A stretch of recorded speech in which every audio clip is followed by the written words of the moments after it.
Have you ever noticed that some people have a crescent on their nail and others don't? And are you among those who have it? Have you ever wondered if this small detail could have a deeper meaning? Whatever your answer, this video is for you.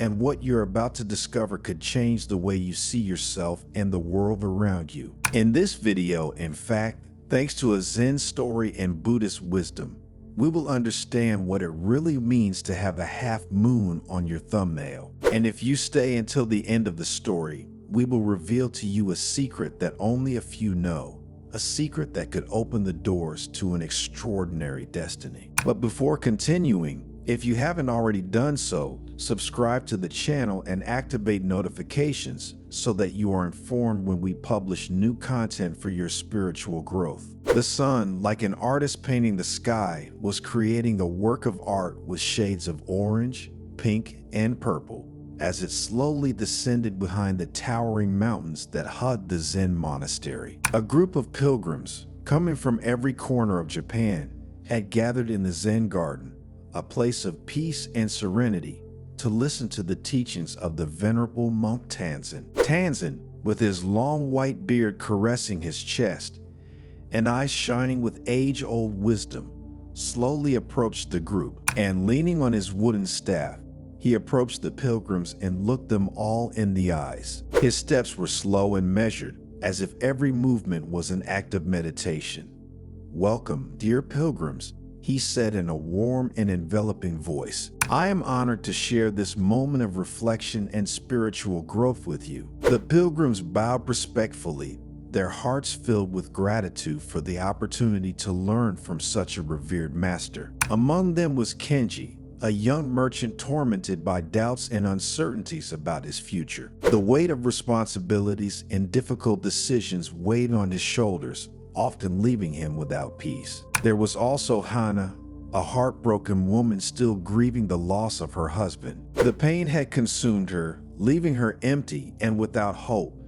His days passed without any color. And then there was Hiroshi, an elderly retired samurai whose life had been dedicated to the service of his lord. Now, in the quiet of old age, he searched for a deeper meaning in his existence. "Master Tanzan," Kenji began, his voice trembling with emotion, "we have heard of the spiritual meaning of having a half moon on your thumbnail. Could you enlighten us on this mystery?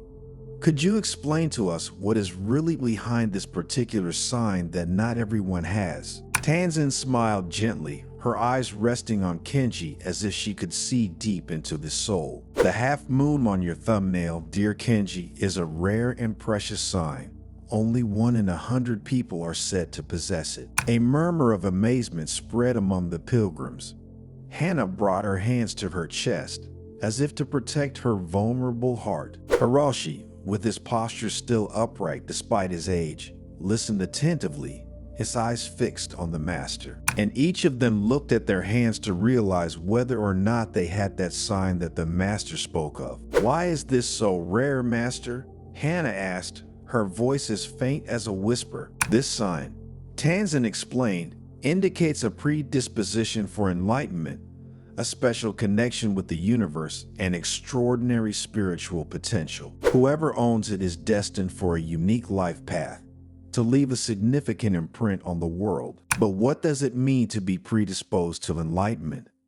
Hiroshi asked in his deep, raspy voice. Tanzan sat on a rock smoothed by time, inviting pilgrims to do the same. "Enlightenment," he began, "is not a goal to be achieved, but an ongoing journey of growth and awareness. It is the realization of our true nature, the discovery of the inner peace and happiness that resides within each of us. And those who have the half moon on their thumb," Tanzan continued, "have a particular sensitivity to the subtle energies of the universe. Those signs are like spiritual antennas, capable of perceiving what escapes the senses of ordinary people. This sensitivity," he added, "can manifest itself in different ways.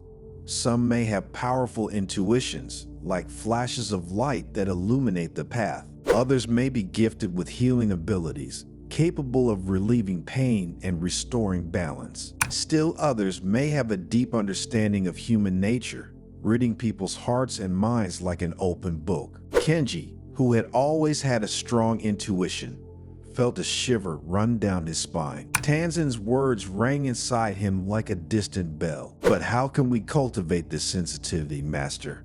he asked, eager to know the secret. "Meditation," Tanzan replied, "is the key that unlocks the doors of perception. Through the constant practice of meditation, we can calm the mind, free ourselves from superfluous thoughts, and listen to the inner voice that guides us towards the truth." Tanzan told the story of a young monk named Ryokan, who lived in a small hut on the edge of a village. Ryokan was known for his kindness and deep compassion towards all living beings, great and small. One day, a group of thieves entered his hut and stole everything he owned, leaving him with nothing. When Ryokan returned and discovered the theft, he didn't get angry or complain like anyone else would. Instead, he left a note for the thieves in which he wrote, "I hope the things you took are useful to you. If you had asked, I would have gladly given them to you. The night is very cold and I don't want you to get sick. Please also take my blanket to warm yourself." The thieves, moved by his generosity and compassion, returned everything they had stolen and asked Ryokan for forgiveness. From that day, they became his disciples and learned from him the way of kindness and compassion. This story, Tanzan explained, teaches us that true wealth does not lie in material goods, but in inner peace and the ability to forgive. Those who possess the half moon on their thumb are called to cultivate these qualities and share them with the world. Hana, whose tears had streaked silent paths down her cheeks, wiped her eyes with a silk handkerchief. "Master," he asked, his voice cracking with emotion, "how can we overcome pain and find inner peace?" Tanzan took her hand gently, her gnarled fingers conveying warmth and comfort. "Pain is a part of life, dear Hannah," he said gently. "We can't avoid it, but we can learn to welcome it with compassion and turn it into strength. Meditation helps us observe pain without being overwhelmed by it, to let it flow through us like a river flowing towards the sea." Tanzan told the story of a young woman named Kisa Gatami, who had lost her only son. Desperate, Kisa went to Buddha for help, and Buddha told her to bring a handful of mustard seeds from a house where no one had ever died. Kisa knocked on many doors, but in each house he found someone who had lost a loved one. And finally, he understood that death is a part of life and that pain is a universal experience. This story, Tanzan explained, teaches us that we are not alone in our suffering, and by sharing our pain with others, we can find comfort and healing. Pain can become a bridge that unites us to others, an opportunity to cultivate compassion and empathy. Hiroshi, who had spent his life fighting and defending his Lord, was touched by Tanzan's words. His mind, accustomed to discipline and action, opened up to new perspectives. "Master," he asked, "how can we find deeper meaning in our lives now that our mission is accomplished and we have discovered that we have this mark on our thumb?" Tanzan replied, "Our true mission never ends, dear Hiroshi.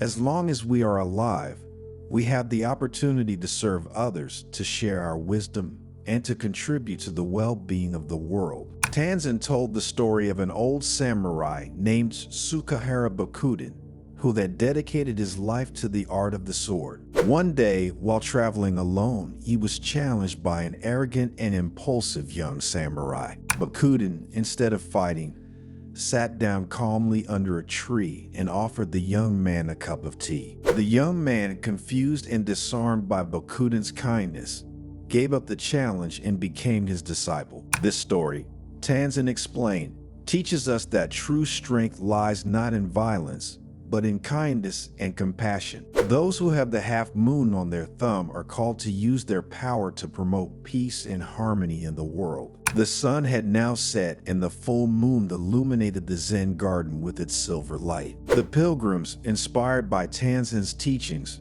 felt full of hope and determination. They knew that their journey had just begun, and that the half moon on their thumbnail would guide them to a bright future. But there was still a secret to be revealed, a secret that Tanzan had promised to share with those who remained until the end. "Dear pilgrims," said Tanzan, slowly rising from the rock, "the half moon on the thumbnail is more than just a sign. It is a symbol of hope, a beacon of light in an often dark and confusing world. He who possesses this sign," he continued, "is called to be a guardian of the light, to spread compassion and wisdom wherever he goes. You are called to be leaders, but not in the traditional sense of the term. You are called to lead by example, to inspire others with your kindness, your integrity, and your inner strength. The world needs you."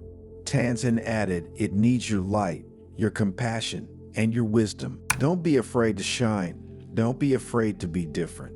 Your destiny is extraordinary, and the half moon on your thumbnail is the seal of this destiny." The pilgrims listened in silence, as their souls were deeply touched by Tanzan's words. They knew that after discovering that they were the chosen ones, their lives would never be the same again. They had received a precious gift, a gift that they would cherish and share with the world.